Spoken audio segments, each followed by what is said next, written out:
Kita balik lagi ya ke market update hari ini.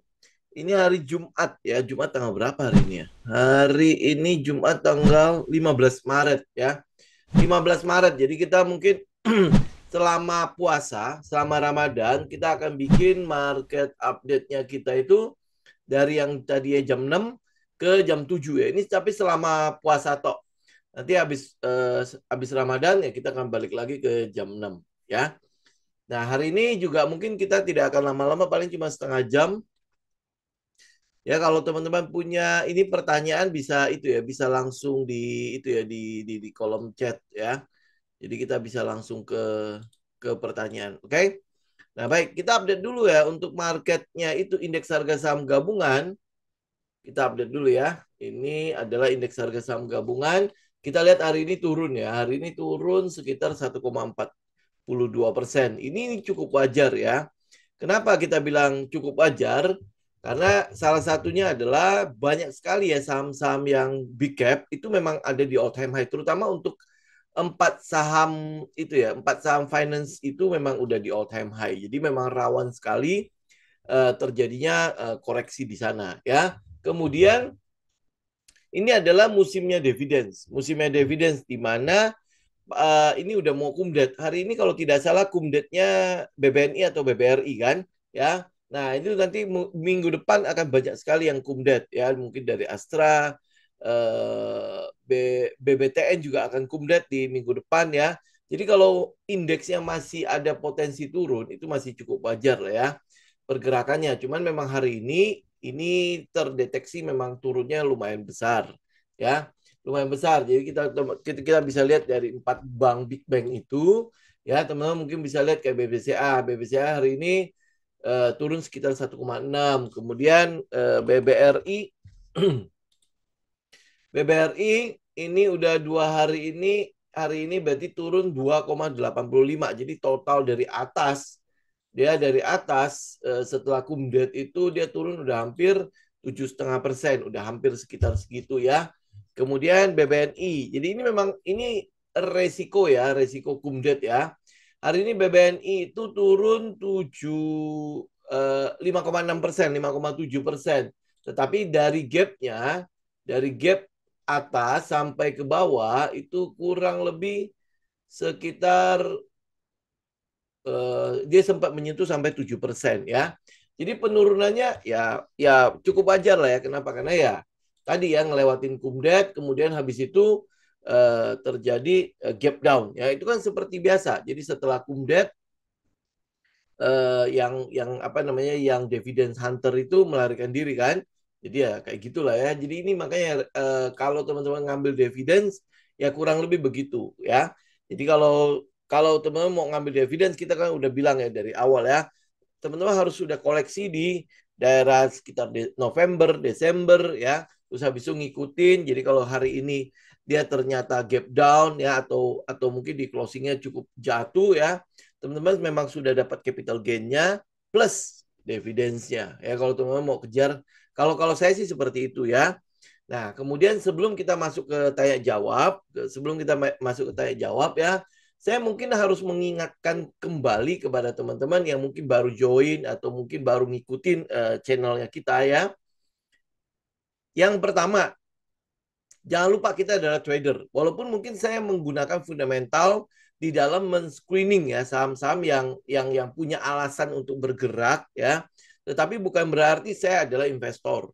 Ya, kita bilang kita adalah aliran tekno-fundamentalis. Jadi kita menggabungkan antara fundamental dan technical. Tetapi proses untuk melakukan buy dan sell keputusannya ada di technical ya. Jadi bukan di fundamental, oke? Okay? Jadi karena kita adalah trader, maka kita punya namanya trading plan. Ya, jadi nggak ada yang namanya, oh ini dia turun nih. Misalnya contoh kayak BBNI misalnya ya. BBNI dia lagi turun nih. Oh ini kan karena dividends gitu kan. Maka ya udah hold aja gitu kan. Kita tidak melakukan itu. Karena kita trader, kita stick pada trading plan. Jadi kalau lu ngaku trader tanpa trading plan, ya gimana ya? Berarti kan lu cuma jalan tanpa rencana ya. Oke? Okay? Ya, jadi jangan mencampur adukan antara investasi dengan trading. Itu jelas sesuatu yang ini beda aliran lah ya. Satu minyak, satu air. Udah pasti nggak bakalan nyambung. Ya lu kalau misalnya kayak kayak apa ada yang investor yang sampai rugi sampai 50% pun masih di hold. Kalau kita trader tidak melakukan itu. Kita punya trading plan, kita tahu oh di mana titik-titik atau harga-harga entry yang optimal, yang optimal. Dan kita juga tahu ya itu dari tadi ya trading plan ya. Udah saya nggak akan bicara panjang lebar dan kita juga harus tahu bahwa seorang trader bukanlah seorang dewa yang kita tahu bahwa oh ini bakalan nanti naik segini. Oh kalau memang sampai segitu kita nggak perlu bikin trading plan. Ya kita udah tahu di mana kita harus masuk dan di mana kita harus keluar ya dengan pasti. Nah ini masalahnya adalah kita tahu market itu mengandung ketidakpastian. Yang pasti itu adalah rugi. Yang pasti itu adalah rugi. Karena itulah makanya kita konsen full ya konsen pertama kali atau fokus pertama kali kita ada di resiko ya di resiko. Kenapa? Karena kita tahu bahwa kita bukanlah siapa-siapa di market ini. Ya, jadi apa yang kita analisa bisa jadi sangat subjektifnya kita. Ya, nah pada saat kapan analisa kita bisa mendapatkan apa kebenarannya? Karena waktu kita analisa ini belum tentu benar loh. Ya kita tahu itu, karena ini belum tentu benar. Sampai akhirnya dikonfirmasi oleh market. Nah, disitulah adalah kebenarannya kita. Jadi kita nggak usah pusing dengan trading plan orang. Dia bikin A, bikin B, bikin C. Kita punya bikin D misalnya ya. Semua itu benar. Semua itu benar. Selama mereka memang membuat trading plan itu dengan aturan-aturan mereka. Ya, dengan setup-setup mereka. Nah, sampai akhirnya dikonfirmasi oleh market. Nah, mana yang salah? Ya, mana yang salah, mana yang benar. Oke? Nah, karena itulah makanya kita konsen, kita fokus banget pada resiko. Jadi nggak ada namanya kita mengkeep saham sampai 30, 40, 50% minus dan kita masih terus mencicil itu masuk. Ya, nggak ada. Kita nggak melakukan itu. Oke? Ya. Jadi kita udah stick. Oh, gua kalau trading plan gua nggak jalan, berarti market nggak setuju. Sudah gua keluar. Ya, gue keluar. Nah, nanti tinggal gue melihat ada lagi nggak kesempatan untuk masuk yang lebih presisi. Ya, nah itu yang kita lakukan ya. Jadi satu, kita adalah trader. Jadi tahu jati diri. Di trader sendiri alirannya juga banyak kan. Ya, ada scalping, ada day trading, ada swing, ada position. Ya, nah jadi kalau kita cuman mengambil dua, swing atau position. Swing atau following the trend. Ya, jadi nggak ada scalping, nggak ada day trading di sini. Jadi kita juga nggak datang ke market hari ini masuk pagi jual sore juga nggak ada. Ya, jadi ini tolong dikondisikan. Oke. Kemudian yang kita pahami bahwa oh kita adalah trader maka kita butuh trading plan, kita butuh perencanaan, kita butuh setup, kita butuh aturan untuk melakukan perencanaan ini. Jadi kalau lu trader lu nggak punya setup, nggak punya gimana ya caranya gue melihat gue boleh masuk atau gue nggak boleh masuk dan lain sebagainya ya. Nah itu lu jangan ngaku trader. Termasuk investor. Investor juga dia punya pakemnya kan. Ya dia punya pakemnya. Artinya kalau dia punya pakemnya, nah ini yang pakem ini yang dia ikutin kan. Kita trader pun begitu. Lu harus punya metode. Ya, lu harus punya setup, lu harus punya sistem untuk ngikutin oh ini market ini, oh ini chart ini seperti ini, oh cara gue bacanya seperti ini aneh. Dari cara baca itulah lu tentukan yang namanya rencana. Oke? Nah, lu bikin trading plan. Kemudian habis itu apa? Lu actionnya sesuai dengan apa yang sudah lu rencanakan. Jangan rencana A, lu keluar di B. Ya, beli di B, di C, di E gitu kan, kayak gitu ya. Lu rencana di A, maka lu trading lah sesuai dengan rencana lu. Oke? Nah, kemudian apa yang kita rencanakan, kita tahu itu mengandung resiko. Belum tentu benar. Karena itu adalah subjektivitas kita, kan? Karena winning rate, namanya winning rate, sebuah metode, itu winning rate-nya nggak ada yang 100%. Gitu kan? Karena kita tahu bahwa oh winning rate kita nggak 100%. Mungkin cuma 40%, mungkin 50% gitu kan. Berarti ada potensi ruginya. Ada potensi ruginya. Karena itulah fokus kita sebelum kita entry, sebelum kita mengkutak-atik trading plan-nya kita, nih, gua harus bisa menghitung dulu resiko gua. Ya, resiko gua nih kalau gua gue jalankan plan ini, gue udah tahu resiko gue berapa kalau sampai market tidak setuju sama gue. Oke, ya. Jadi itu ingat, ini adalah stepnya. Oke, jadi tentukan jati diri lu. Jadi lu AA, BB gitu ya. Jadi lu jelas. Lu trader, investor. Lu trader pun lu harus tentukan pilihan lu. Lu mau scalper, lu mau swing atau lu mau position. Ya, lu jelas dulu, oke, jati diri lu. Kemudian habis itu lu punya metode. Kalau lu trader, lu punya metode. Bagaimana cara gue melihat chart seperti ini ya? Ya, ini chartnya ngomong apa ke gua? Ya, jadi minimal lu bisa membaca. Sama kayak lu belajar waktu di SD. A, B, C, D, E, F. Ya, tujuannya untuk apa? Agar nanti gue bisa mengeja. Gue bisa bikin yang namanya kalimat. Ya, kemudian habis itu gue bisa bikin tulisan. Gitu kan? Nah, demikian juga dengan trader. Chart ini ngomong apa ke lu? Berarti kan gue harus tahu bagaimana cara gue membaca candlestick, bagaimana gue lihat volumenya seperti apa, bla bla bla segala macam kan. Jadi lu bikin pakemnya lu. Nah, setelah lu tahu pakemnya, setelah lu tahu bagaimana cara membacanya, setelah lu tahu bagaimana chart itu ngomong sama lu bikin apa? Lu bikin trading plan. Gue kira-kira kalau gue lihat dia begini ya, oh gue pengennya nanti dia begini, oh kelihatannya nanti dia akan bikin skenario seperti ini gitu kan. Nah, kemudian apa yang lu lakukan? Lu udah bikin plan, plan itu lu bungkus dengan yang namanya perhitungan resiko atau risk manajemennya. Kenapa? Karena kita tahu kita mungkin salah. Bukan mungkin salah, kita adalah tempat salahnya. Karena winning rate kita itu nggak ada 100%. Tidak ada 100%. Kita tahu bahwa oh ini kemungkinan besar resikonya itu ada. Ya, bisa saja misalnya winning rate gue 40%. Sebenarnya nggak masalah winning rate 40% pun. Karena dengan ratio 1:3, artinya lu rugi 1 bisa untung 3, itu pun bisa, lu masih tetap bisa menghasilkan dari market ini. Ya, kalau lu bilang winning rate lu 40%, berarti resiko lu berapa? 60%. Kemungkinan besar salah itu lebih gede. Gitu kan? Nah, karena ada kemungkinan salah, makanya fokus kita sebelum kita jalankan yang namanya trading plan, resikonya berapa? Gue harus tahu. Kalau market nggak setuju, oh gue tahu resiko gue segini. Oke, gue bisa terima nggak dengan resiko itu? Dari awal lu hitungnya. Bukan pada saat market udah jalan, baru, aduh, bisa nggak ya gue lihat resiko gue segini? Enggak, kita udah hitung dari awal. Oke, nah begitu dia kena resiko, namanya stop loss, ya kita keluar. Karena kita tahu itu adalah resiko atau itu adalah kerugian yang berani kita tanggung. Ya. Nah, pada saat dia kena stop loss itu apa buat kita?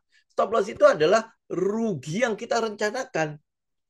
Ya, ingat ya, rugi yang kita rencanakan itu stop loss. Kalau sampai lu melakukan cut loss, ya cut loss itu berarti rugi yang nggak lu rencanakan, yang terpaksa lu lakukan. Ya, kita nggak mau sampai dapat hal-hal seperti itu. Itu namanya big loss buat kita. Kalau stop loss memang kita sudah rencanakan, oke kalau market nggak, gua salah, ini market nggak setuju, gua keluar. Jadi gua nggak akan tahan seperti, oh habis dari, ini kan gua trader nih tadinya, oh karena dia rugi, ini terus habis itu dia mulai kutak-atik fundamental, ini masih bagus, udah gua simpen aja, gua hold aja. Ya akhirnya jadi investor. Nggak seperti itu. Ya, tolong ini diletakkan kembali ya di jalurnya. Jadi jangan nanti ada investor ya komen lagi ke apa yang kita lakukan. Ya, saya jujur ya, terserah sih teman-teman mau komen apapun, saya nggak pusing. Kenapa? Karena toh saya nggak merasa rugi di situ gitu. Ya kan? Karena teman-teman cuma komen doang. Apa ruginya saya? Nggak ada. Apakah dengan komen teman-teman akan mempengaruhi pergerakan harga trading, harga portofolio saya? Enggak. Ya saya nggak terlalu pusing ya. Tetapi yang mau saya letakkan agar teman-teman tahu gitu loh. Kita ini sebenarnya trading atau kita investing. Ya. Kalau teman-teman investing, udah terserah teman-teman pakai pakai cara sendiri ya. Karena saya nggak akan masuk ke situ karena itu bukan tempat saya. Oke. Nah, tapi kalau teman-teman trading, ayo mari kita pakai technical untuk melakukan analisa, ya. Dan kemudian saya cuma mau ingatkan, kalau teman-teman trading, maka resiko itu harus lu pertaruhkan, harus lu fokuskan di awal.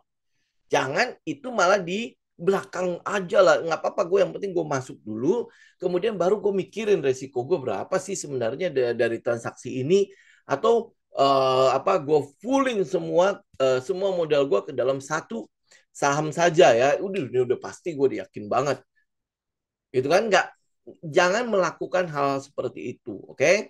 Nanti udah kena stop loss, lu orang nggak berani keluar, ya. Tetapi habis itu tetap ikut aja rekomendasinya kita. Ingat lu ya, rekomendasinya kita itu bukan berarti 100% benar. Ya, 100% benar enggak. Oke? Tidak. Ya, kenapa? Karena kita tahu bahwa di dalam apa yang kita analisa itu ada resikonya. Tapi saat itu benar, kita mau following the trend sampai dia patah. Nah, teman-teman, kalau misalnya mau following the trend, gimana aturannya? Harus sudah ada pakem-pakemnya.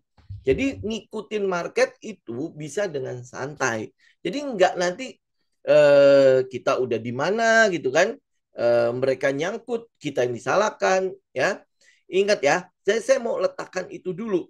Jadi buat teman-teman yang ngikutin kita, mungkin oke lah, memang di tahun 2023 kita memang banyak yang benar, oke? Tapi banyak yang benar pun saya nggak tahu teman-teman ngikutin benar nggak sampai habis. Ya, sampai trennya patah atau mungkin udah keluar duluan dan lain sebagainya, saya nggak tahu. Ya kan? Kenapa ya? Karena semua itu udah balik lagi ke resiko masing-masing.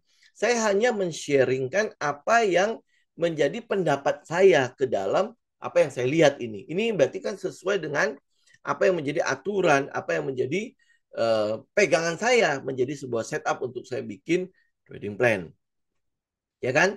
Yang terjadi kan di lapangan tuh banyak udah jelas kena stop loss, tuh nggak keluar. Ya, contoh misalnya kayak Goto. Goto kan kita ikutin kan. Ya, Goto. Kemudian apa yang terjadi? Kemudian dia breakdown. Ya, breakdown kita tahu stop loss kita di mana, nah, sehingga kita keluar. Nah, hari ini dia naik lagi. Apa yang akan kita lakukan? Apakah gue langsung masuk itu? Enggak. Ya, tentu karena dia udah breakdown. Breakdown itu bisa saja ini pergerakan cuma untuk retest kembali ke support yang di break jadi resisten. Kan bisa aja kayak gitu kan. Karena itulah maka kita tidak buru-buru untuk masuk lagi. Itu aturan kan. Ya. Nah, aturan ini bisa lu dapat dari mana? Kalau lu mau melakukan jurnal atas apa yang lu lakukan, apa yang lu kerjakan di dalam kegiatan trading ini, kemudian kalau dia salah, itu adalah kesempatan lu untuk menganalisa kenapa dia salah. Ya, kenapa dia salah? Ya, kenapa apa yang sebenarnya sedang terjadi? Kenapa apa gue masuknya terlalu buru-buru dan lain sebagainya. Jadi bukan berusaha untuk membenarkan diri. Ya, oh ini karena bandar, karena ini, karena itu, enggak. Tapi ini adalah kesempatan lu untuk menganalisa ini sebenarnya gue salahnya di mana. Kenapa sampai akhirnya kena stop loss, ya? Atau memang karena winning rate gue memang kecil, ya, sehingga kalau memang misalnya contoh ya, winning rate teman-teman adalah 40% ya. Winnya adalah 40%. Jadi artinya dari 10 kali transaksi cuma ada 4 yang menang. Nah, apakah yang salah-salah ini memang masuk ke dalam 60% yang memang pasti salah gitu kan? Ya. Nah, nanti kalau misalnya jadi teman-teman butuh jurnalnya untuk bisa menganalisa itu semua. Winning rate pun sama. Winning rate lu bisa tahu winning rate dari metode lu bagaimana? Dari jurnal. Ya, jurnal dari total transaksi lu, kemudian lu lihat sepanjang transaksi itu berapa yang benar, ya, berapa yang disetujui oleh market dari hasil gua terus mengetes market, ya. Nah, itu adalah proses. Memang itu proses itu harus teman-teman jalani. Ya, jadi saya nggak akan bilang bahwa oh ini ke teman-teman akan bisa instan tiba-tiba langsung bisa menjadi pemenang atau teman-teman bisa ya langsung untung lah, langsung profit konsisten, enggak. Kenapa? Karena ada prosesnya. Dan itu yang saya alami ya, tapi mungkin teman-teman nggak usah lihat saya lah ya, teman-teman mungkin bisa lihat trader-trader yang lain lah. Apakah mereka mengalami proses atau dia datang ke market langsung untung, langsung jadi? Ya, kalau iya, dia ada banyak sekali trader yang seperti itu langsung jadi, berarti saya yang bodoh. Gitu kan? Ya. Nah, itu yang penting teman-teman sekarang analisa. Ya, nah habis itu next terserah teman-teman mau ngapain lah ya. Kalau misalnya saya masih benar, ya, maksudnya apa yang saya katakan hari ini masih masih apa ya, masih cukup relevan. Nah, ini tinggal teman-teman bisa nggak jadikan kata-kata saya hari ini menjadi bahan evaluasi. Ya, ini baru bulan Maret. Ya, masih tutup tahun lagi masih sekitar 9 bulan lagi. Ya, jadi jangan sampai nanti terus sampai 9 bulan lu masih tetap aja jalan di tempat gitu. Ya lu tinggal mau berkembang apa enggak gitu aja ya. Oke, saya balik lagi ya ke pertanyaan. Oke, pertanyaan. Kita mulai apa ya? PTPP. Mari kita lihat ya. PTPP. Oke, ini. Ya, memang ada beberapa ini ya, beberapa kali dia datang dengan volume volume dan candle gede. Ya, ini tanggal berapa ya? Saya nggak kelihatan. Oh, tanggal 15 Februari. Berarti ini habis mungkin ya habis sekitar inilah ya. Quick count ya, quick count. Karena 14 Februari kan kita pemilu kan. Nah, habis itu ada quick count-nya kan, ada quick count, kemudian habis itu oh ini kelihatannya ada mengarah kepada keberlanjutan ya. Jadi akhirnya terjadi apa mungkin orang-orang langsung memborong ya. Bukan cuma PTPP sih. Kayaknya Adikarya juga sama ya. Adi juga begitu ya, saham-saham yang lain juga mungkin begitu. Nah, apa yang teman-teman lihat di sini memang ada volume yang lumayan besar nongol di situ. Oke, ya memang ada volume yang lumayan besar nongol di situ. Tapi kalau teman-teman lihat dari ini kita lihat aja ya. Kalau teman-teman ambil patokan EMA 200 untuk menentukan trennya, biar gampang aja ya. Karena kalau harus bikin struktur lagi mungkin agak lama. Teman-teman kalau misalnya lihat EMA 200-nya masih di sini. Jadi ini adalah sebuah resisten ya, sebuah resisten yang cukup kuat. Yang cukup kuat. Jadi kalau dia nggak ngebreak, ya kalau dia belum ngebreak, kita masih melihat PTPP itu masih dalam keadaan downtrend. Oke, tetapi dari sisi volume kita tahu bahwa memang ada pergerakan masuk. Ya, agak pergerakan. Kita ambil weekly deh ya. Memang sudah mulai ada pergerakan masuk di situ. Nah, teman-teman bisa lihat kelihatan nggak sih? Ya nih, gini aja deh. Ya, jadi pergerakan ini kita lihat sampai ke sebelah kirinya. Di situ ada support. Ya, di situ ada support. Nih, jadi dia sebenarnya udah balik ke area supportnya yang di sebelah, ya sebelah kiri. Jadi ini penurunan. Kemudian habis itu ada rally kan, ada sebentar ya, biar saya geser dulu. Nah, kan ada rally dulu kan, ada rally. Kemudian habis itu terjadi penurunan kembali. Oke. Nah, apa yang kita lihat di sini? Ini kelihatannya ada sebuah candle lumayan gede. Ini ada sebuah candle lumayan gede. Tentu diikuti oleh volume. Kita udah cek di situ kan. Nah, pergerakan harga gimana sih? Pergerakan harga adalah dia naik, kemudian dia naik dengan tingginya. Ini naik dengan besarnya. Ya, berarti naik terlalu cepat nih. Kalau dia naik terlalu cepat, maka akan ada order-order yang ketinggalan di situ. Ya, jadi apa yang dilakukan oleh harga? Logiknya adalah price action akan kembali untuk ngambil order ini. Ya, dia akan kembali untuk ngambil order ini. Oke. Ini kalau teman-teman hanya based on technical, ya. Oke. Nah, setelah teman-teman dapat technicalnya, apa yang kita lakukan next? Lu lihat sentimennya dong. Ada nggak alasan untuk PTPP menjadi lebih baik? Nah, kemarin kita lihat dari laporan keuangan. Ya, laporan keuangan. Ingat, ini saya masuk ke dalam fundamental, bukan berarti kita adalah investor, oke? Jadi tolong dibedakan. Kita masuk ke dalam fundamental, artinya apa? Artinya kita sedang mencari alasan apakah PTPP ini, pergerakan harga PTPP ini sedang memprice in perubahan pada fundamentalnya. Ya, perubahan pada fundamental. Ini yang mau kita lihat. Karena yang dari 2023 kita tahu bahwa ini IKN itu kan udah mulai dari 2019 kan. Jadi waktu COVID itu sempat agak-agak sedikit tersendat kan. Ya, kemudian habis itu 2019, 2020 itu kan mulai kan. Nah, PTPP itu mendapatkan proyek lumayan banyak ya, terutama dalam hal yang berkaitan dengan kayak bendungan ya, kayak bendungan. Dia ada handle beberapa gedung selain Adikarya ya. Adikarya mungkin lebih banyak dapat ordernya ya.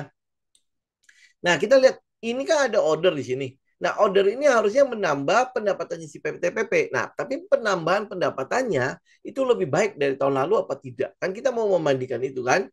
Nah, itu salah satu alasannya. Apakah sudah waktunya si PTPP mulai Ya, ini kan udah balik ke daerah support kan?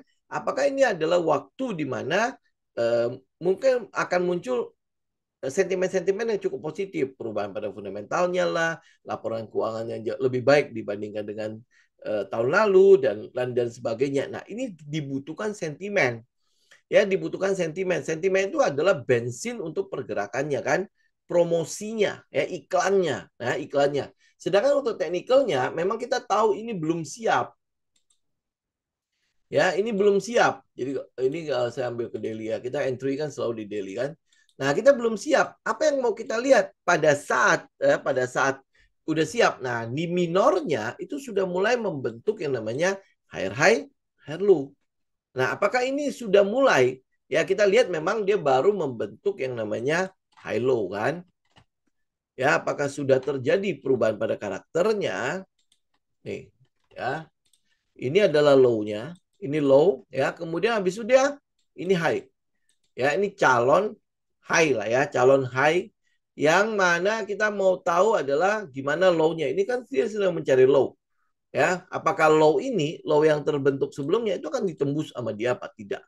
Kalau ditembus sama dia berarti kan ini cuman pergerakan yang euforia tok ya. Euforia sedikit tok ya, habis itu udah mulai tenggelam lagi.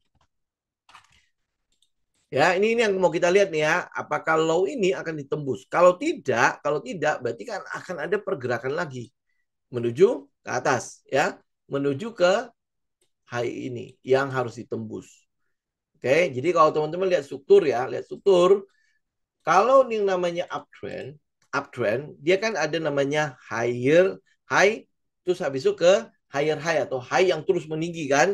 Nah, kalau dalam keadaan uptrend, maka high-nya itu akan terus ditembus oleh harga. High-nya itu akan ditembus oleh harga. Jadi kalau kalau buat saya yang konservatif, apalagi kalau lihat dari itu ya, dari konstruksi semua itu masih masih ya masih masih cukup tiarap lah ya. Jadi saya akan cenderung untuk menunggu high ini di break. High ini di break ya, kemudian dia retest. Baru teman-teman mulai tentukan apakah ini adalah waktunya untuk kita masuk. Jadi break high kemudian retest. Ya, break high kemudian retest. Oke. Nah, kalau lihat dari struktur sebelah kirinya, struktur sebelah kiri, ini ada struktur minornya. Ini saya kasih garis di sini kan. Ini ada struktur minornya. Nih, ini minor ya. Kenapa kita bilang minor? Ini bukan minor masih di dalam internalnya. Karena pergerakan turun yang ini itu kan 11 gitu ya. Nih, habis itu ya gini deh. Ya, ini adalah satu pergerakan. Sedangkan di dalam sini ini adalah pergerakan internalnya, ya. Pergerakan internal. Sehingga kalau kita mau lihat dia udah mulai akan naik apa enggak, ya, ini adalah sinyal awalnya nih.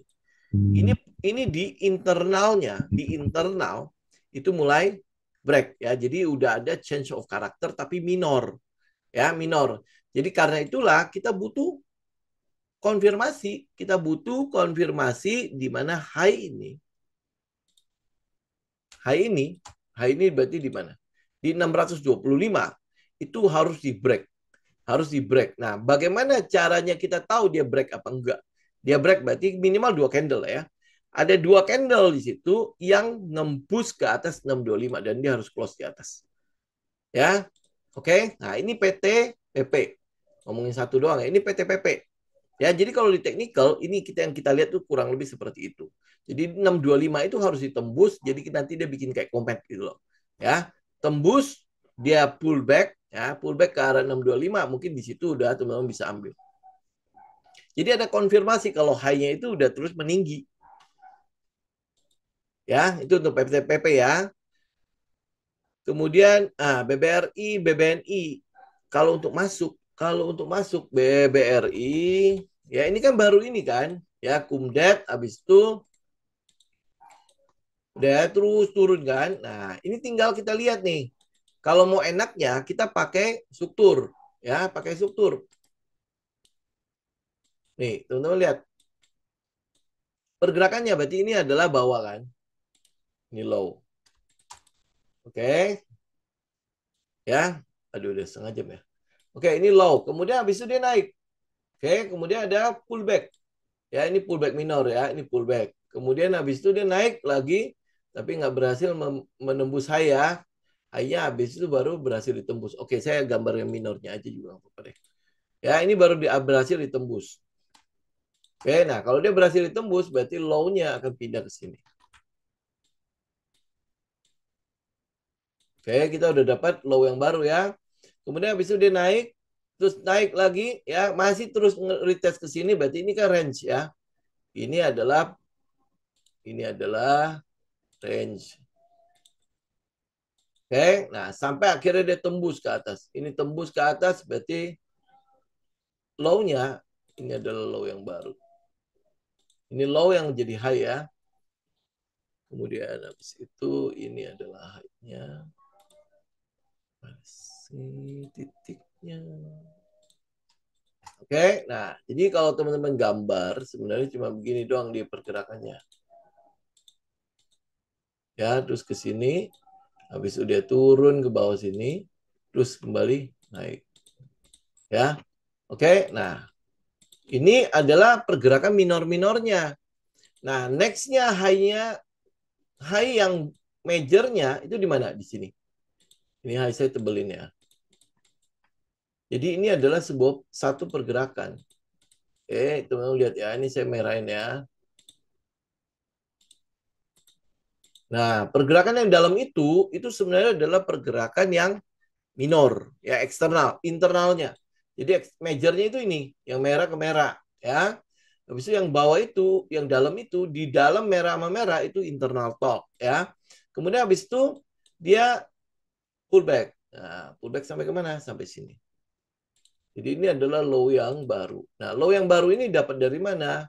Pada saat dia break ini high itu berhasil di break, ini adalah low yang baru. Oke, ini majornya dulu ya. Minornya juga udah saya garis ya. Kemudian habis itu dia naik sampai mana? Naik sampai sini. Nah, naik sampai sini. Oke, naik sampai situ ya. Kemudian udah mulai terjadi penurunan. Ini turun ya. Cuman kita masih nggak lihat candle-candle besarnya. Ya, oke. Nah, habis itu dia sempat naik lagi. Nah, naik tapi dia tidak berhasil stay di atas. Oke. Udah ya, berarti ini masih belum berhasil di break. Belum berhasil di break. Ya. Jadi kalau teman-teman lihat struktur majornya ini ke sini, berarti di dalam itu cuman internal ya. Kemudian habis itu naik, ya ini bikin double top, kemudian habis itu turun, ya turun. Nah, apakah trend ini sudah selesai? Tentu belum ya. Kenapa belum? Karena low-nya itu di sini. Ini low-nya nih. Low yang validnya itu di sini.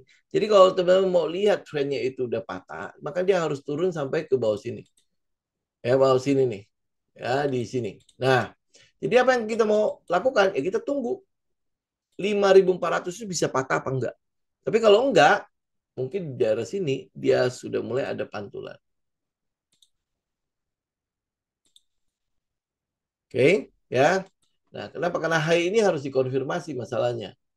Jadi kalau dia udah konfirmasi, anggap konfirmasi ya, maka kita akan mulai lihat daerah bawah sini akan jauh lebih menarik. Oh, ini ada gap ya. Sini ada gap, ada sedikit gap. Ada sedikit gap. Nah, jadi ini kemungkinan besar dia akan tutup dulu. Ini akan tutup dulu. Jadi saya mungkin akan melihat daerah sini nih, 5.400 sampai 5.500 untuk pergerakan si BBRI, ya. Nah, apakah dia bisa lebih baik lagi? Nah, ini tinggal teman-teman ikutin dari yang 5.700 kan benar ya, gap ya. Yes, ya 5.700, 5.650 sampai 5.675 itu gapnya. Thank you, Pak. Ya, itu jadi kalau misalnya mau lihat BBRI, kita lebih baik tunggu daerah situ. Apakah trend ini bisa patah apa enggak? Ya, jadi kalau dia break sampai ke bawah 5.400, lebih baik jangan ngambil. Ya, berarti ini kemungkinan besar akan ada pergerakan turun, ya, pergerakan turun. Jadi mungkin 2023 itu adalah hasil yang paling maksimal untuk si BBRI. Mungkin ya, mungkin saja seperti itu. Jadi ada anggapan. Jadi mungkin 2024 tidak akan lebih baik.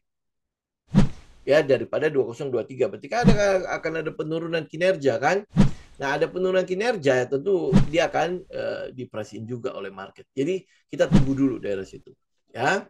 Tunggu di 5.400, 5.700 pun ada gap, jadi dia pasti akan tutup. Gitu ya. Nah, BNI pun ya teman-teman tinggal itulah ya, tinggal analisa sendiri. Ya, oke. Nah, habis itu apa ya? Saya coba pilih satu lagi ya. NCKL mungkin menarik ya. Kita bahas NCKL. Ini berhubungan dengan nikel ya. Mari kita lihat NCKL. Ini udah kumdet belum ya NCKL ya? Nah, oke. Ya, kita lihat NCKL. Saya buang dulu ini, teman-teman bisa lihat ya. Pergerakannya kan sebenarnya adalah pergerakan turun. Jadi kalau saya bikin gede, ini sebenarnya masih dalam keadaan sideways. Nah, ini kotaknya. Kotak untuk NCKL ya di 750 sampai 1.200 itu adalah range untuk NCKL saat ini ya. Kalau teman-teman kita misalnya pakai trendline misalnya ya untuk mengidentifikasi trend awal. Ini ada sebuah trendline di sini ya. Jadi ini adalah titik 1, titik 2, titik 3. Jadi kalau dibilang ini 3 titik ya cukup valid ya, cukup valid. Nah, ini mungkin bisa jadi, ini kalau saya ambil trend ya, ambil trend aja, trend line aja, berarti teman-teman mungkin bisa lihat daerah ini ya, trend line-nya mungkin di sekitar 1.000 kali ya. Kalau 1.000 dia bisa break. 1.000 dia bisa break, itu jadi sinyal awal untuk kita bisa ngeliatin NCKL. Ya nggak tahu nanti apakah memang kan nikel itu udah mulai ada pergerakan ya kalau nggak salah ya. Mari kita coba sebentar lihat. Nickel futures ya, ini katanya sih memang ada sebuah pergerakan. Kita lihat ini deh, pakai weekly deh ya. Nggak kelihatan soalnya.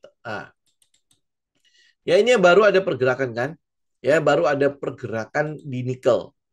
Ya, oh NCKL mau right issue ya? Berarti harusnya kita nggak bisa itu ya.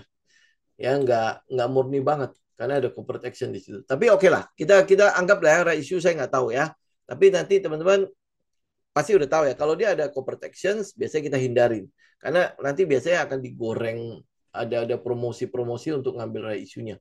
Ya ini kalau lihat ini nikel ya. Nikel itu ada pergerakan di situ. Jadi ini berarti udah masuk ke minggu ketiga ya. Minggu ketiga ada pergerakan di sana. Nah, apakah pergerakan 3 candle ini menunjukkan bahwa dia akan terus akan naik? Belum. Ya, bukan ya. Jadi kita masih akan lihat strukturnya. Tentu pergerakan harganya pasti kita mau lihat ya. Ada higher low secara minor. Berarti masih lama dong. Ya, jelas ini masih lumayan lama lah untuk bisa menentukan bahwa apakah nikel ini akan balik ke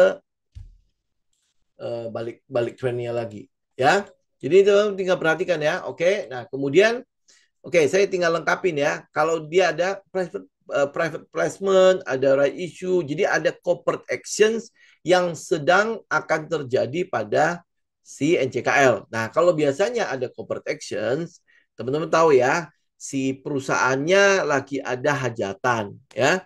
Hajatannya pengen dibuat ramai atau dibuat sepi. Kan nggak mungkin ya ada sebuah hajatan dibikin sepi kan, sangat tidak mungkin.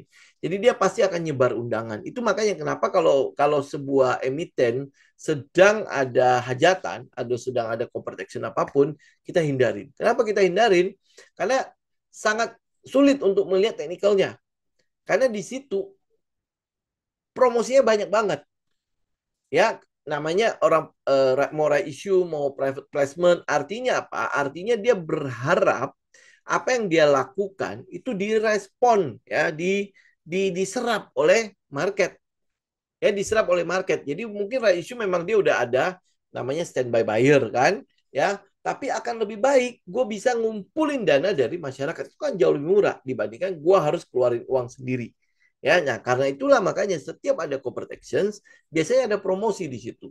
Nah, karena dia ada promosi, inilah sebabnya kita mencoba untuk menghindari. Teman mungkin bisa lihat ya pergerakan-pergerakan ini candle besar, ini candle besar. Candle besar ini itu tidak mungkin diciptakan oleh retail kayak kita. Ya, kecuali memang NCKL itu adalah saham yang sangat-sangat sepi. Ya, mungkin likuiditasnya sangat-sangat kecil. Nah, itu mungkin bisa retail-retail beberapa retail yang punya uang ya, naikin itu gampang ya.